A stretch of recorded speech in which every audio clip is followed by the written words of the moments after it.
Lately I've been feeling things change. We've been working hard, no sleep, get it every day. And I swear that we ain't stopping till we pay. Yeah, the pressure on, gotta make it work, triple play, yeah.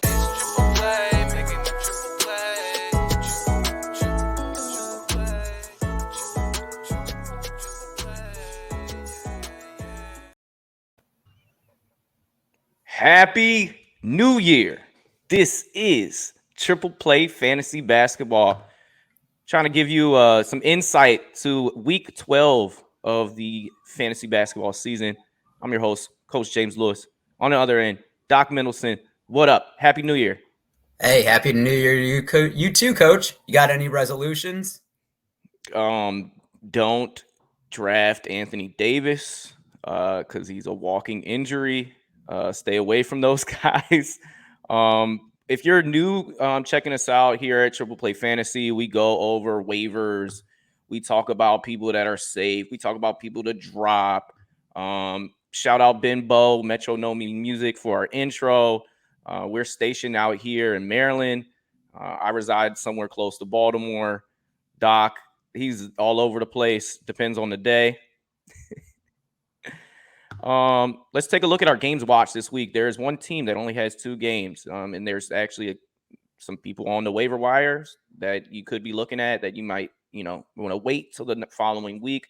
It's unfortunate when your guys are only playing 2 games, where the rest of the league, 8 teams are playing 3, and 21 teams are playing 4. That's a season high this season. Typically, it's about 50-50 with the 3 and the 4 games played. So throw this is the last game that Michael Jordan was in the uniform. Look at these guys. Ty Lue, head coach of the Clippers. Kwame Brown, who knows what he's doing?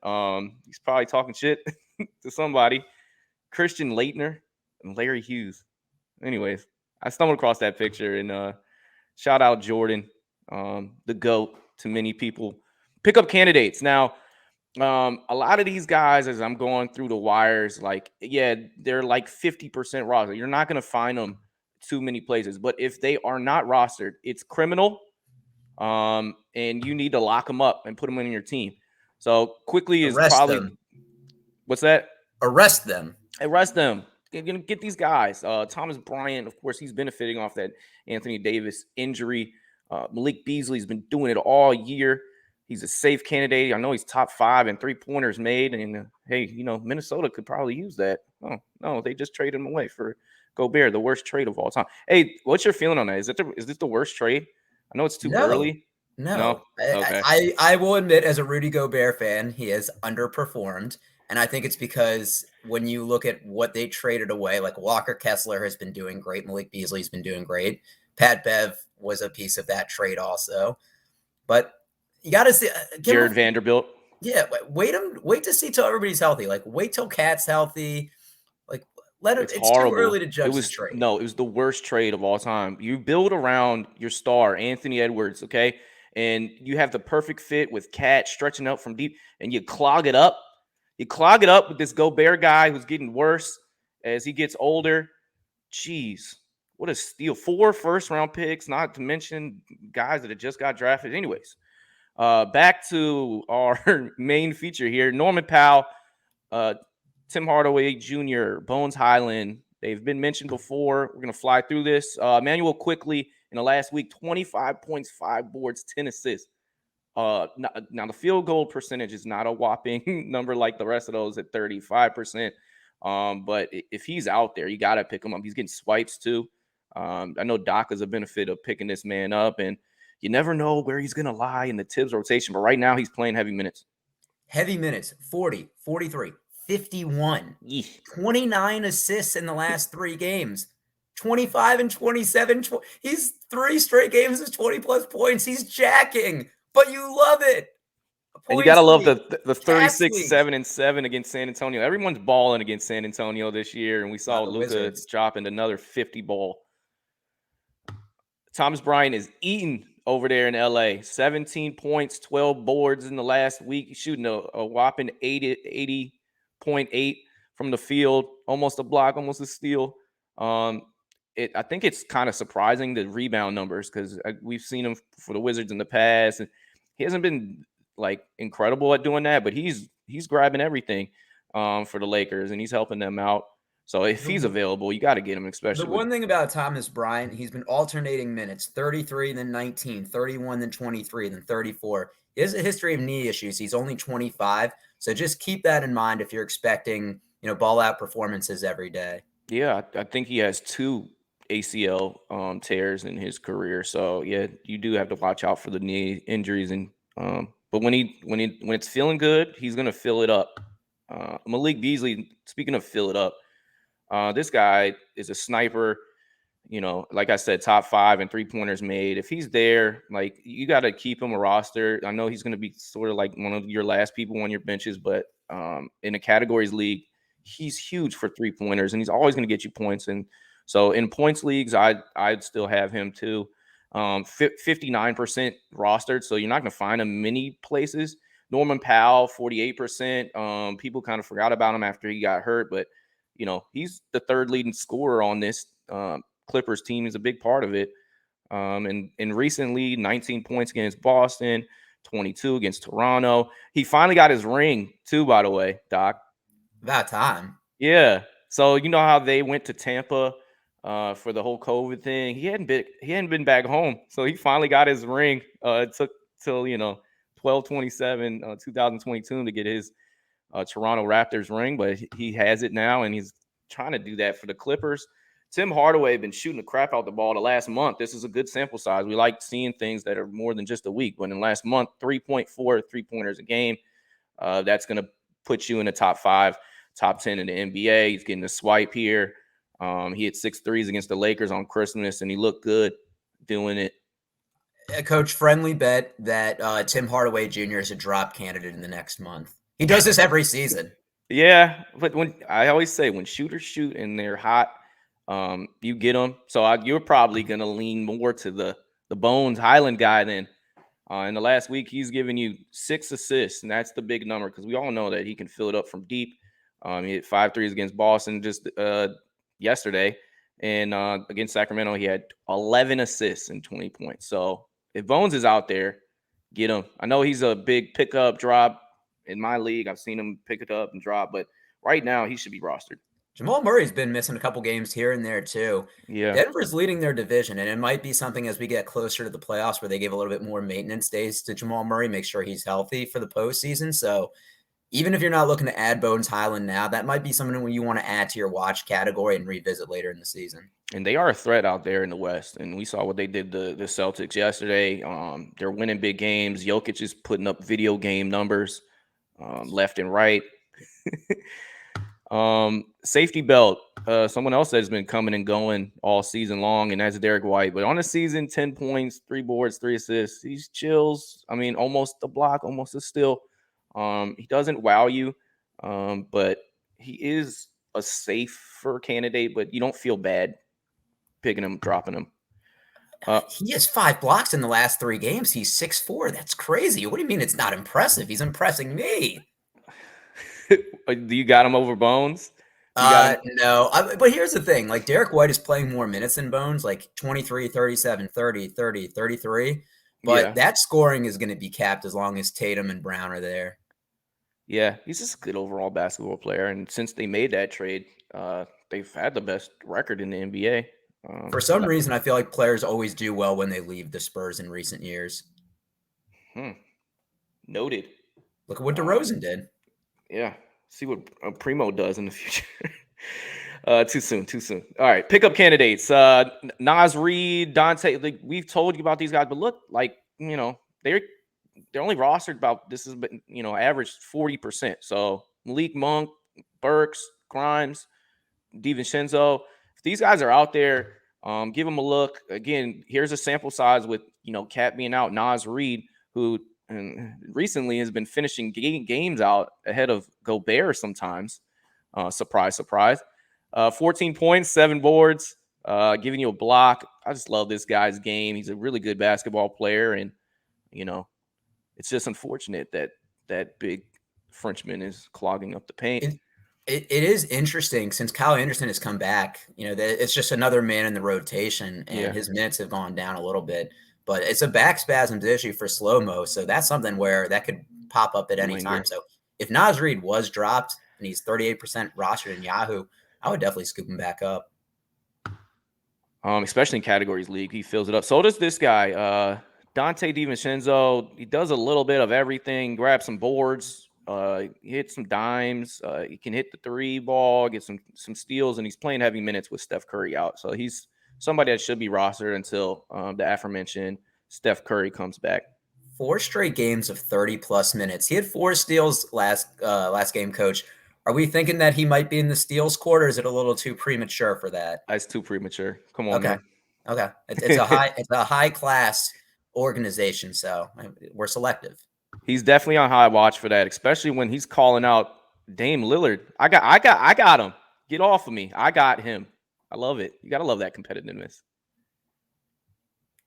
And I stole that tidbit of information from Doc before the show. He mentioned that, so I thought that was kind of cool. Quintin Grimes. He's grimy. His game is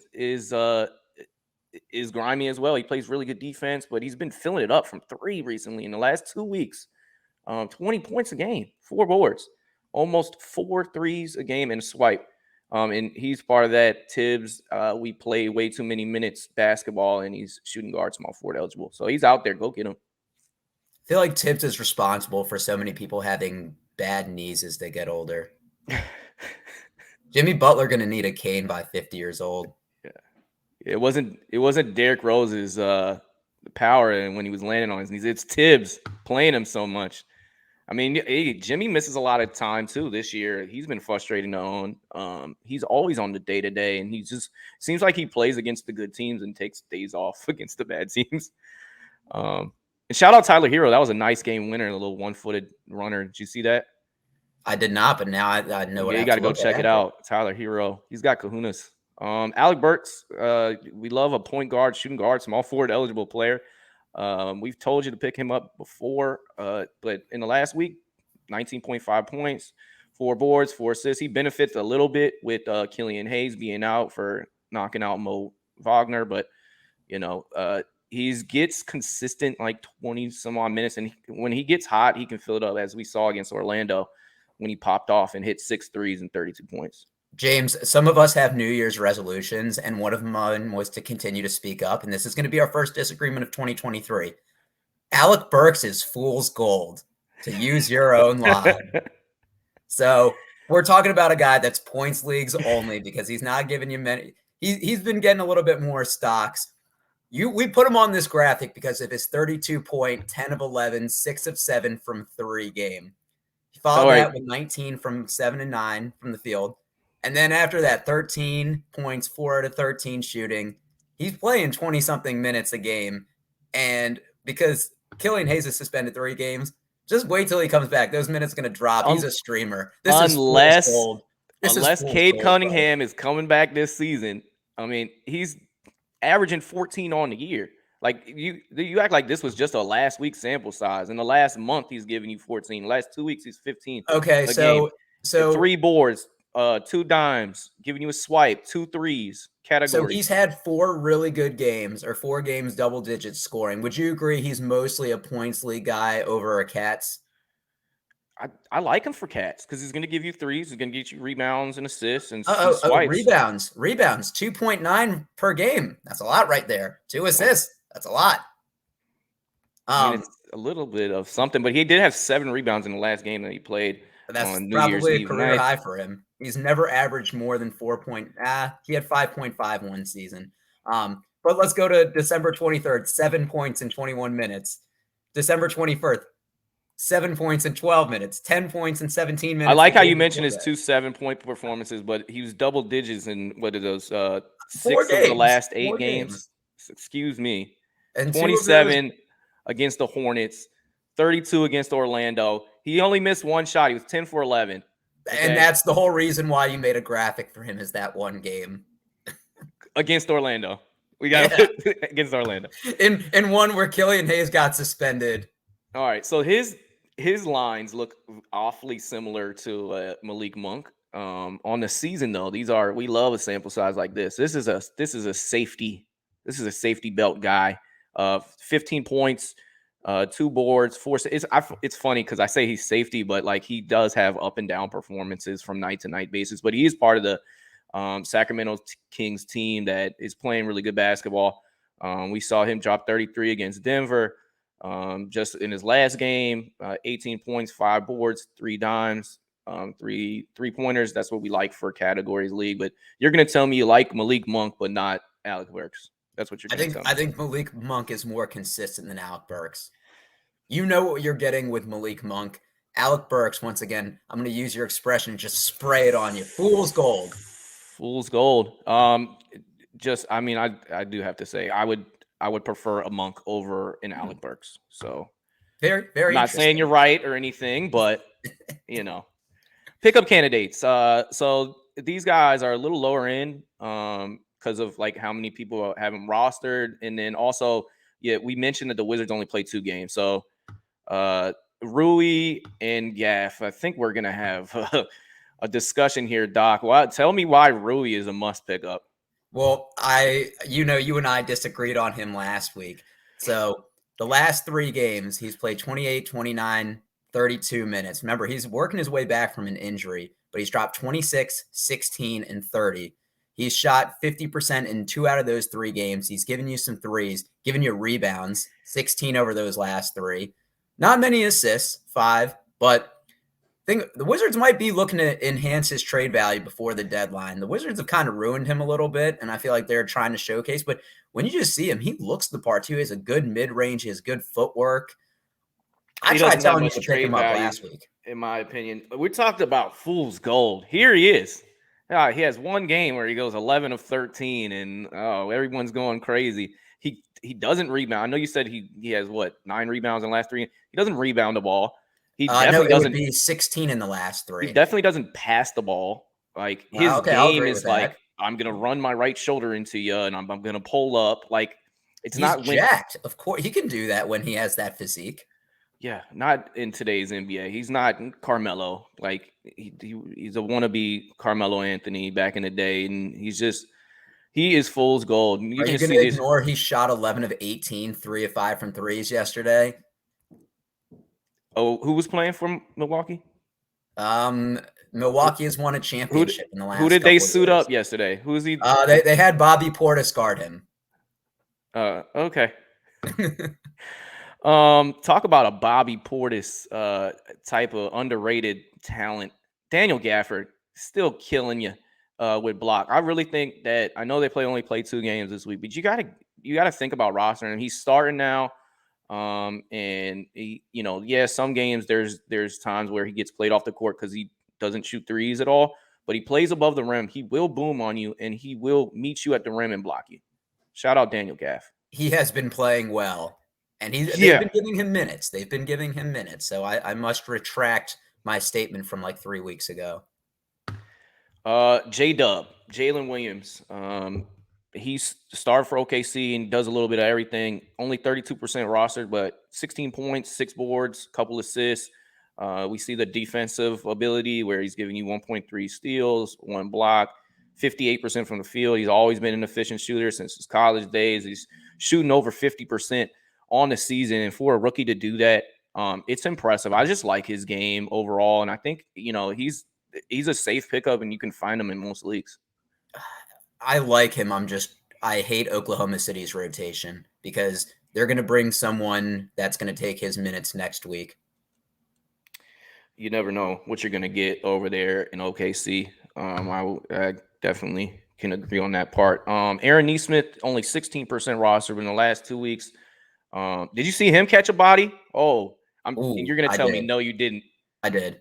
Oh, you did? Who was it? Wasn't it Aaron Gordon? No, your boy, 100 million.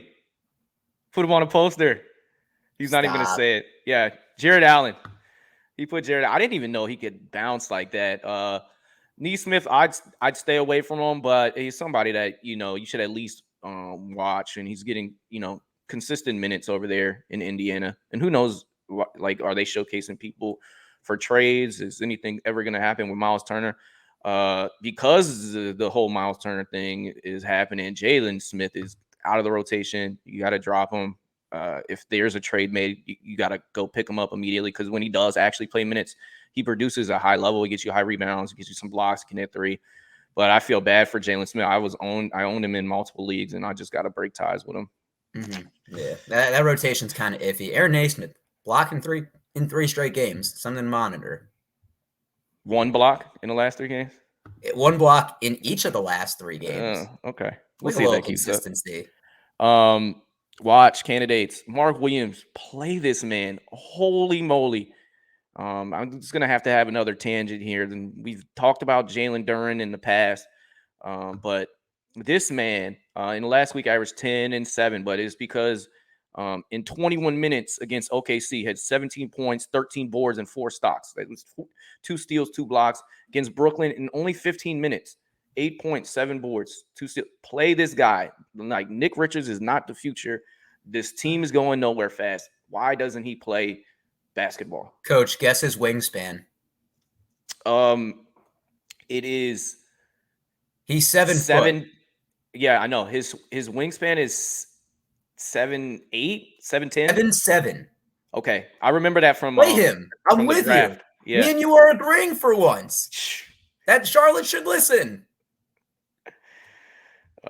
Hey, did you know that his sister was a baller for Duke? She was one of their all-time leading scorers, but I just want to throw that. I like the little. I just want to know how tall his sister is if he's 7 foot. Yeah, she was a good 6'6", I think, which is giant. Crazy. For a girl. Joey Ingles, he's back, and hopefully he can help Milwaukee, who's just trending in the opposite direction. And last week, 6.6 assists. We saw him drop 10 assists, 5 boards, 14 points against Minnesota. But yesterday, he against Washington, he get in there. He dropped 6 dimes, but he's just a watch for right now. But yeah, he's a streamer. Come on, he's played 1 game with 20 minutes in his 7 games since returning from a torn ACL. He's 35 years old. I mean, he's playing these minutes when Milwaukee is resting their starters. He's a name guy at this point. Well, it's not triple play fantasy if we don't give an old guy a mensch, okay? And we gave this guy a mensch last week, and then over the last 2 weeks, he's giving you 11 points, 3 boards, 3 assists, 3 steals. He's a steals maniac. Against Utah, New Year's Eve, 23 points, 4 threes, 5 rebounds, 5 assists, 4 stocks. But I think he's getting heavier minutes these days because of his defensive prowess, and he's out there, and he's not ball hogging. He's not shooting a ton of shots. He's not playing back-to-backs. I'm not really telling you to pick him up, but if you do need a swipe stream on a Sunday to try to win the category, he's a guy that you could give a look. Damion Lee, right now, Phoenix, their guards are going down. Shamit, Booker's out for the time being, and so just give him a look. If he starts hitting his threes, he's somebody that he's going to at least give you minutes right now. So just are they giving him minutes? 21, 25, 26 the last 3 games with Shamit and Booker out? Like, I'm with you because there's opportunity there, and I don't dislike Damion Lee as a player, but I feel like Phoenix is kind of messing with their rotations a little bit. Yeah, and who knows when Cam Johnson will come back. Right now, he's 61% rostered, but if you have an injured spot and he's over there in the waiver wire, maybe pick him up and try to see his return because they desperately need him. Well, I was going to say, too, like they have Jay Crowder and they haven't traded him. They'd be stupid to not trade Jay Crowder before the deadline and get someone in return that's going to help. Eric Gordon? I like that. Eric Gordon? Did you see the clip? Does Jay Crowder agree to go to the Houston Rockets though? I don't know. Maybe a three-way deal. Yeah. They buy him out. Yeah, why would Houston want him? But maybe you 3-way, you find another suitor. I just like Eric Gordon for the Suns. They have a window of win now, and he would help them a lot, not just shooting the ball, but he facilitates as well. And clearly he's done in Houston. They interviewed him this week. They said that he kept it so short. He said, have you seen improvement over the year? And he said, no, I have not. There hasn't been any. There hasn't been. Okay, that's what he said. That made me giggle this week. Looking forward to next week. Back-to-backs on a Monday, Tuesday. It's the Magic. So if you're trying to pick up, you got an extra pickup on Sunday. You're winning your league. Maybe Mo Wagner. He wakes up from his nap. You can give him a look because he's been playing actually good basketball before getting punched in the back of his head. Nothing to say. You pretty much stole it right there. I still don't know, like, really what happened. Did he fake the knockout? Like, it seemed like he was already it seemed like he was knocked out. I think it probably just like stunned him for half a sec. I don't know. It was very weird, a very weird NBA fight. I wasn't expecting that from Killian Hayes, but here we are. All right, yeah, it was cheap shot. So that's all we have here this week. I know we did a lot of mentions, a lot of guys that aren't completely available too much in your league, but if they are there, you got to get them. We wish you best of luck going forward in the 2023 season. Until next week, I'm Coach, that's Doc, and we are Triple Play Fantasy. Lately I've been feeling things change. We've been working hard, no sleep, get it every day. And I swear that we ain't stopping till we pay. Yeah, the pressure on, gotta make it work, triple play, yeah.